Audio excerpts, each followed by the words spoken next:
할렐루야. 잠시 기도하고 하나님의 말씀을 나누길 원합니다. 기도하겠습니다. 하나님 우리 아버지 감사합니다. 저희들이 사는 동안 하나님을 늘 경외하고 또 하나님께 영광 돌리는 마음으로 살 수 있도록 넓은 마음과 또 하나님을 경외하는 지혜로운 마음을 허락하여 주시옵소서. 또 이웃을 위해 기도하는 중보기도의 자의 마음을 더하여 주시사 아버지 은탁하고 또 분열이 많은 세상에 빛과 소금 역할을 감당할 수 있는 또 저희들 될 수 있도록 주님께서 날마다 손잡아 주시옵시고 빛을 비춰 주시고 믿음을 더하여 주옵소서. 교회 나오다가 나오지 못한 성도들 믿음을 더하여 주고 어디 있든지 간에 하나님 의지하며 승리하는 삶을 살아갈 수 있도록 진리의 말씀으로 이끌어 주옵소서. 또한 아버지 주는 교회에 축복하여 주사 많은 곳에 복음을 전할 수 있는 교회로 사용하여 주시옵시고 또 하나님의 뜻을 실천하는 교회로 인도하여 주옵소서. 또 말씀을 또 듣고자 하지만 또 여러 가지 사정으로 인해서 듣지 못한 성도들이 있다면 아버지 그들에게도 마음을 열어주시고 또 길을 열어주시자 복음의 소리가 땅끝까지 증거될 수 있도록 하나님께서 역사하여 주시고 저희들 그것을 위해서 기도하고 또 구원하는 저희들 될 수 있도록 인도하여 주옵소서. 예수님의 이름으로 기도하옵나이다. 아멘. 예, 오늘 함께 은혜 나누실 하나님의 말씀은 예레미야 31장 31절부터 35절까지 같이 한번 읽어보도록 하겠습니다. 5절 여호와의 말씀이니라. 시작. 여호와의 말씀이니라. 보라, 날이 이르리니 내가 이스라엘 집과 유다 집에 새 언약을 맺으리라. 이 언약은 내가 그들이 조상들의 손을 잡고 애굽 땅에서 인도하여 내던 날에 맺은 것과 같지 아니할 것은 내가 그들이 남편이 되었어도 그들이 내 언약을 깨뜨렸음이라. 여호와의 말씀이니라. 그러나 그 날 후에 내가 이스라엘 집과 맺을 언약은 이러하니 곧 내가 나의 법을 그들의 속에 두며 그들이 마음에 기록하여 나는 그것들이 하나님이 되고 그들이 하나님이 되고 그들은 내 백성이 될 것이라. 여호와의 말씀이니라. 그들이 다시는 각기 이웃과 형제를 가리켜 이르기를 너는 여호와를 알라 하지 아니하리니 이는 작은 자로부터 큰 자까지 다 나를 알기 때문이라. 내가 그들이 악행을 사하고 다시는 그 죄를 기억하지 아니하리라. 여호와의 말씀이니라. 여호와께서 이와 같이 말씀하셨느니라. 그는 해를 낮의 빛으로 주셨고 달과 별들을 밤의 빛으로 정하셨고 명하였고 바다를 뒤흔들어 그 파도로 소리치게 하나니 그의 이름은 만군의 여호와니라. 아멘. 여기까지만 보겠습니다. 예, 우리는 살아가면서 신앙적인 약속도 있지만 모든 관계 속에서 약속을 하면서 살아가고 있어요. 그래서 좋은 약속을 하는 것이 또 나에게 유리한 약속을 하는 것이 좋겠죠. 뿐만 아니라 공공의 약속도 있습니다. 우리 대한민국에 사는 사람들은 이걸 지키자 해서 이제 또 지키지 않은 사람들은 벌을 내리자. 그래서 헌법이라는 것을 만들어 놓고 또 그 테두리 안에서 또 이제 사는 것이 이제 지혜로운 거죠. 자기 마음대로 하다 보면 많은 사람들이 이제 질서가 없어지잖아요. 그리고 이제 그래서 법을 잘 만들어 놓고 법 있게 사용하면 그것은 참으로 우리에게 도움이 되는 겁니다. 사는 동안 도움이 되는 거예요. 근데 이제 법에 기록되지 아니한 법을 넘어서 이제 애매한 것을 이용해서 법도 약점이 있어요. 한계가 있습니다. 법이라고 해서 다 그것을 해결할 수 있는 것이 아니에요. 우리나라 법도 한계가 있습니다. 그래서 그 약점을 이용해서 더 나쁜 짓을 하는 사람도 있어요. 그렇지만 그 법을 잘 법대로 사용하면 좋은 것이다. 근데 이스라엘 백성도 하나님이 법을 주셨어요. 율법을 주셨는데 그 율법을 잘 지키면 좋은데 그것을 법이 있도록 사용하지 않고 이제 그것을 주신 그 하나님을 대적하는 거죠. 그것을 이제 모세를 통해서 주신 그것을 인정하지 않는 겁니다. 그래서 이스라엘 백성들은 십계명의 세세한 종목을 따져서 613가지의 그런 계명을 만들어 놨어요. 거기에는 뭐 이제 안식일에는 이제 몇 발자국 이상 걸어가면 안 된다. 또 뭐 불을 떼서는 안 된다. 노동을 해서는 안 된다. 뭐 여러 가지 그런 것도 나오고 또 세세하게 또 이렇게 나왔죠. 또 11조 같은 것도 이야기하고 합니다. 그런데 예수님께서 그 마태복음 23장에 보면은 겉은 번지르르한데 속에는 온갖 나쁜 것이 악한 것이 다 들어있다. 바리새인과 서기관들에게 내 속에 있는 것을 깨끗하게 하라. 그렇게 이제 말씀하시는 것이 있습니다. 바리새인들과 서기관들은 사람에게 옳게 보이려고 율법을 한다는 겁니다. 지킨다는 겁니다. 11조도 열심히 내고 주일 성수도 열심히 하고 그 안식일도 열심히 지키고 또 부모 효도한다고 열심히 하는데 그 마음은 이제 탐욕이 가득하더라는 겁니다. 그러니까 하나님께서 그 방법 가지고는 이스라엘 백성들이 변화가 안 되는구나. 그걸 깨달았습니다. 심지어 이스라엘 백성의 남편이 되었다고 하는 겁니다. 보호자가 되고 공급자가 되었는데도 불구하고 이스라엘 백성은 반역했다. 광야에서 이제 모세를 대적했죠. 고라와 다단과 아비람, 온이 이제 당을 짓고 그 중간 지도자 250명이 한꺼번에 우리는 모세를 따르지 않겠다. 이렇게 해가지고 이제 반역을 한 사건도 있고 또 우상 숭배하고 또 간음을 행함으로 인해서 사람들이 징벌을 받는 경우도 있었습니다. 하나님이 정해주신 모세를 통해서 주신 율법도 귀하고 좋은 건데 그것을 인간이 귀하게 여기지 못하고 살아가는 거죠. 오늘날은 하나님이 우리에게 그럼 무엇을 주셨느냐? 이 예레미야 선지자가 예언을 해주신 것입니다. 그것은 하나님의 약속을 우리 마음속에 여기 보니까 내가 나의 법을 그들이 속에 두며 그들이 속에 뒀다. 내면에 두었다. 그들이 마음에 기록하여 나는 그들이 하나님이 되고 그들은 내 백성이 될 것이다. 그래서 이웃에게 하나님을 알라 할 필요가 없는 것은 하나님이 이제 작은 자로부터 큰 자까지 하나님을 알게 된다. 그런 날이 올 것이다. 이렇게 말하고 있는 겁니다. 그러니까 하나님이 각자의 마음속에 복음이 알려지도록 하나님이 역사하고 계신다. 믿을 수 있기를 바라겠습니다. 그러면은 우리 뭐 전도할 필요가 없겠네요. 그것이 아니라 이제 하나님께서 각 사람의 마음을 보신다는 겁니다.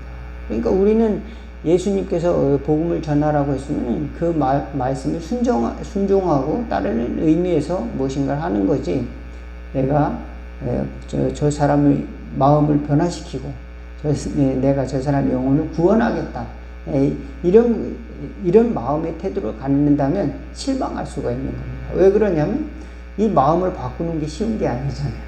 다음에 구원하는 것도 결국 구원은 하나님이 선물로 주시는 것이지 내가 어떤 무슨 권력이 있고 또 재물이 있고 또 무슨 어떤 특별한 지위가 있어서 누구에게 구원을 주고 누구에게 어떤 마음을 새롭게 하는, 변화시켜 줄 수 있는 그 능력을 행하고 그런 것이 아니다. 하나님이 각자 한 사람을 초청하고 계시다. 믿을 수 있기 바라겠습니다. 부부라도 각자 부르시는 거예요. 부부라도 하나님이 마음을 변화시키는 겁니다. 각 사람, 또 자녀들이 또 각자 하나님이 부르신다. 믿을 수 있기를 바라겠습니다.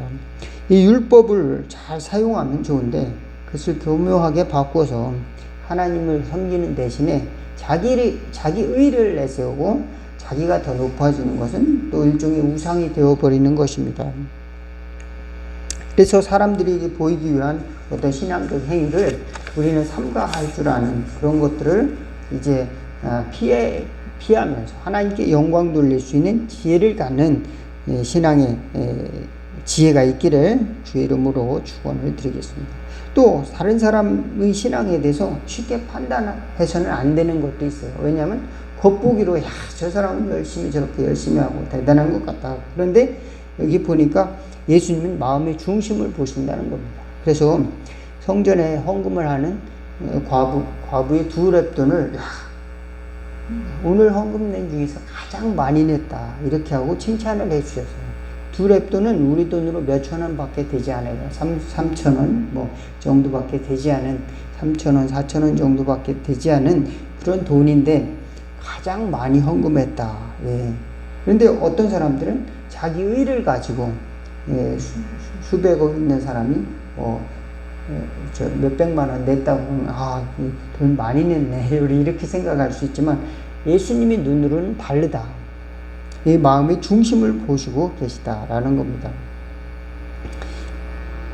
그러니까 정작 중요한 것은 우리 마음속에 주시는 소중한 믿음을 잘 간직하는 겁니다. 이 믿음이 반짝반짝 빛나는 보석과도 같은 건데 사람들은 그걸 잘 이해를 못하니까 공격을 하게 되고 무시하게 되는 거죠. 만약에 아브라함이 나 이삭 데리고 가서 산에서 목을 쳐가지고 하나님께 제사를 드릴 거다 이렇게 이야기를 했다면은 친구들이 뭐라고 얘기했을까요? 아브라함의 친구들이 너 미쳤어?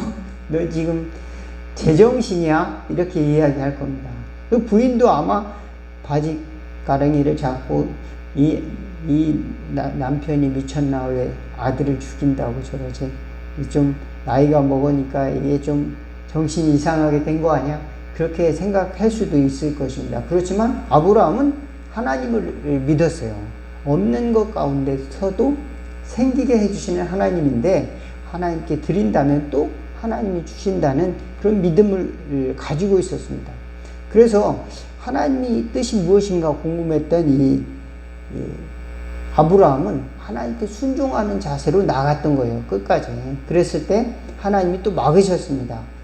내 아들에게 칼을 대지 마라. 이제야 내가 나를 경외하는 줄 알았다. 그래서 여호와 이레 하나님의 산에서 준비된다. 그 이야기가 창세기에 나오죠. 그래서 숯불에 걸린 이제 짐승을 잡아가지고 번제를 드리는 그런 사건이 나옵니다. 그리고 이삭도 나이가 꽤 됐는데 이제 왜 아버지 나를 묶어요 이거하고 도망갈 수도 있는데 순종했다는 겁니다. 그래서 이삭은 100배의 축복을 받는 그런 축복의 자녀가 됐습니다. 이에 저와 여러분들이 늘 하나님이 주시는 아름다운 믿음 이것을 소중하게 간직하는 지혜가 있기를 바라겠습니다.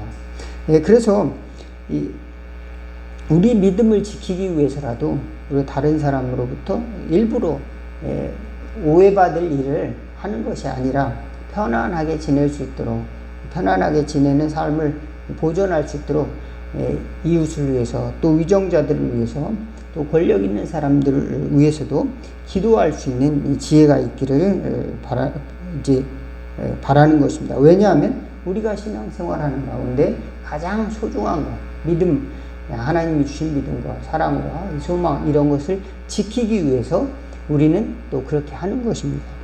어떤 사람은 믿음이 다르다고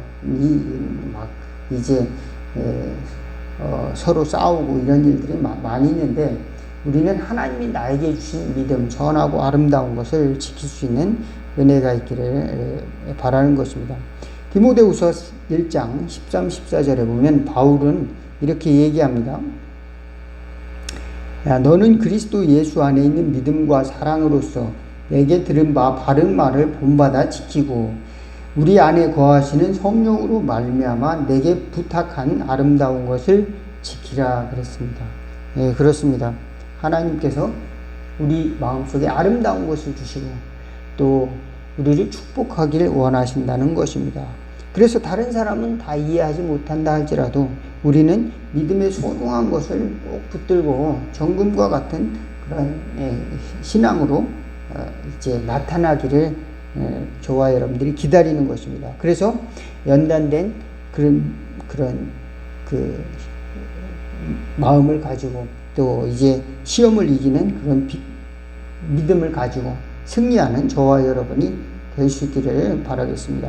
우리는 믿음이라고 하는 것이 나의 욕심을 이루거나 또 나의 영광을 자랑하기 위해서 이런 것이 아니라 하나님께서 예수님을 보내사 나를 구원하셨음을 깨닫고 그 안에서 예수님 안에서 하나님께 영광 돌리고자 하는 이 합당한 그 믿음을 가지고 있는지 우리는 돌이켜 봐야 되는 겁니다. 하나님께서 모든 것을 주셨잖아요. 그 생명도 주시고 또 일용할 양식도 주시고 하나님께서 우리에게 모든 환경을 주셨는데 거기에다가 그 아들 안에서 모든 것을 주셨습니다. 그 아들의 생명 안에서 모든 것을 축복으로 주셨는데 우리가 신앙생활하면서 그것을 잊어버리고 또 내 영광을 위해서 또 내 고집만을 위해서 살아간다면 그 믿음은 그런 아름다운 믿음이 아니라 내 욕심이 가득한 그런 모습으로 하나님 앞에 나가게 되는 겁니다. 그러면 자기 자신이 또 의로운 줄 착각하게 돼요. 자기 자신이 교만해졌어도 자기 자신이 그렇게 교만한 줄을 깨닫지 못하고 또 살아가는 경우도 있습니다. 그러므로 우리가 예수님 안에서 하나님이 주신 그 믿음을, 아름다운 믿음을 지키기 위해서는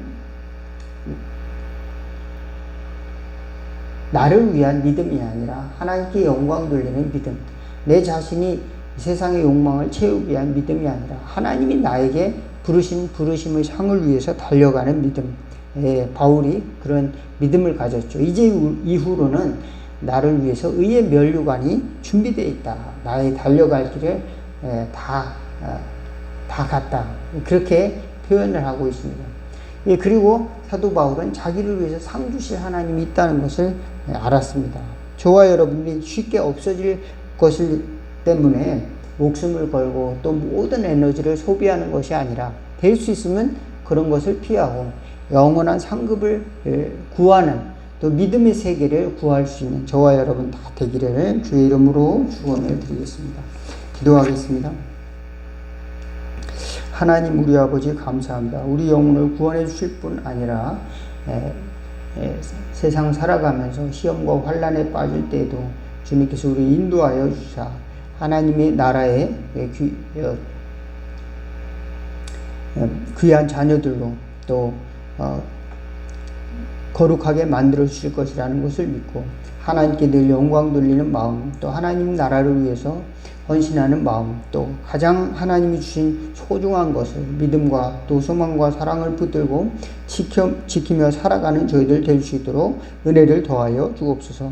굳센 믿음과 또 빛나는 믿음, 또 아름다운 믿음을 잘 지키는 저희들 될 수 있도록 인도하여 주옵소서. 우리 심령에 찾아오사 문을 두드리시는 하나님, 우리가 괴롭고 때로는 낙심될 때조차 우리 마음을 두드리시면서 하나님의 안에서 구원을 얻고 평화를 누리고 하나님의 영광을 위해서 살도록 또 인도하시는 성령님의 은혜를 다시금 경험할 수 있도록 또 기도하는 저희들, 늘 기뻐하는 저희들, 감사하는 저희들 되게 도와주옵소서. 예수님의 이름으로 기도하옵나이다. 주기도문 하시겠습니다. 하늘에 계신 우리 아버지여, 이름이 거룩히 여김을 받으시오며 나라가 임하옵시며 뜻이 하늘에서 이룬 것 같이 땅에서도 이루어지리다. 오늘날 우리에게 용할 양식을 주옵시고 우리가 우리에게 죄진 자를 사하여 준 것 같이 우리 죄를 사하여 주옵시고 우리를 시험에 들게 하지 마옵시고 다만 악에서 구하옵소서. 대견 나라와 권세와 영광이 아버지께 영원히 있사옵나이다. 아멘.